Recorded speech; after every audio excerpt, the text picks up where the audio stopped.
So hi guys, in this video we're going to discuss about a roadmap, step by step combination, which are the best combination to learn or what is the procedure to get a job in testing. So present ఏంటంటే దీనికి సంబంధించి as we are aware of this, testing అనేది ఎప్పటికీ ఉంటుంది.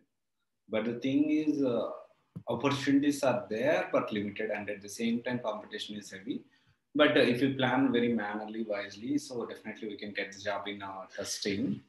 So దీంట్లో చూసుకుంటే మనము step by step చూసుకుంటే ఫస్ట్ సాఫ్ట్వేర్ టెస్టింగ్లో డిఫరెంట్ టైప్స్ ఆఫ్ టెస్టింగ్స్ ఉంటాయి, టెస్టింగ్ టెక్నిక్స్ ఉంటాయి, and bug tracking, test management tools, ఇలా డిఫరెంట్గా ఉంటాయి. దీంతో పాటు మనం ఏం చేయాలంటే ఒక లాంగ్వేజ్ అనేది కంపల్సరీ నేర్చుకోవాలి. ఒక లాంగ్వేజ్ అంటే కంప్లీట్ ఇన్ డెప్త్ కాదు, that is a combination where you have to run some test cases అంటారు. ఫుల్గా ఏంటి అంటే ఇప్పుడు చూసుకుంటే మళ్ళీ ఒక లాంగ్వేజ్ నేర్చుకోవాలి అంటే again we don't need to run after language complete depth knowledge నేర్చుకోవాలంటే అట్లా ఏమి ఉండదు. సో జస్ట్ ఏంటి అంటే we need to run some test cases, so we can plan accordingly. ఆ టెస్ట్ కేసులో పైథాన్ ఉండొచ్చు, జావా ఉండొచ్చు, and then JavaScript, C++ ఇలా డిఫరెంట్ ఉండొచ్చు.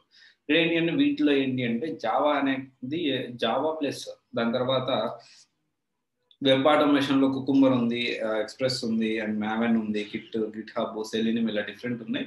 వాటిలో ఏంటి అంటే సెలీనియం టాప్లో ఉంది. At the same time programming language చూసుకుంటే జావా ఉంది. So Python, JavaScript, C++ ఉన్నాయి, కానీ దాంట్లో ఎక్కువ కాంబినేషన్ అనేది Java plus Selenium. Majority of companies are using that.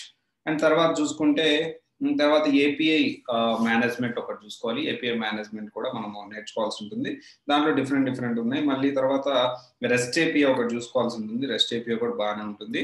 And దీంతో పాటు క్లౌడ్ టెస్టింగ్ కూడా ప్లాన్ చేసుకుంటే బెటర్ ఆపర్చునిటీస్ లైక్ ఏజూర్ కానీ, AWS కానీ, లేకపోతే GCP కానీ, గూగుల్ క్లౌడ్ ప్లాట్ఫామ్ కానీ, ఇలాంటివి మనం ప్లాన్ చేసుకోవాలి. సో యాజ్ ఇక్కడ ఏంటి అంటే ఆల్రెడీ మనం అవేర్ అయ్యాం ఏంటి, so testing has opportunities. But ఏంటి అంటే so we need to choose wisely which అంటే మనకి డొమైన్ సూట్ అవుతుందా లేదా అనేది ఒకసారి చూసుకోవాలి. దిస్ ఈజ్ వెరీ ఇంపార్టెంట్ అండి. చాలా మంది ఏం చేస్తారంటే ఒక వాళ్ళెవరో చెప్పాను వీళ్ళెవరో చెప్పాను కదా, ప్రాపర్గా ప్లాన్ చేసుకొని మనకు సూట్ అవుతుందా లేదా అనేది. సో ఓవరాల్గా ఏంటి అంటే వీటన్నిటిలో క్లౌడ్ టెస్టింగ్ కానీ, లేకపోతే రెస్ట్ ఏపీఐ కానీ, లేకపోతే ఆటోమేషన్ కానీ, లేకపోతే సెలీనియం కానీ, లేకపోతే లాంగ్వేజెస్ కానీ, జావా, సో ఇవన్నీ కాంబినేషన్లో చూసుకుంటే manual, automation and Java, selenium అది best combination.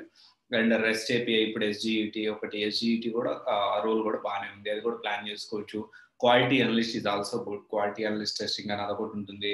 And mobile testing మీద ఇప్పుడు ఎక్కువ నడుస్తూ ఉంది, అంటే మొబైల్ టెస్టింగ్ జాబ్ సైడ్ మనం ట్రై చేసుకోవచ్చు. సో ఇలా డిఫరెంట్గా మనం కాంబినేషన్లో ట్రై చేయొచ్చు. Definitely ఏంటి అంటే if you want to avoid some coding or we want to avoid some coding and all, definitely we can plan for testing అండి. Thank you. This is Raj signing off, CSC Guidance Private Limited, one stop solution for all the apprenticeship courses. Thank you.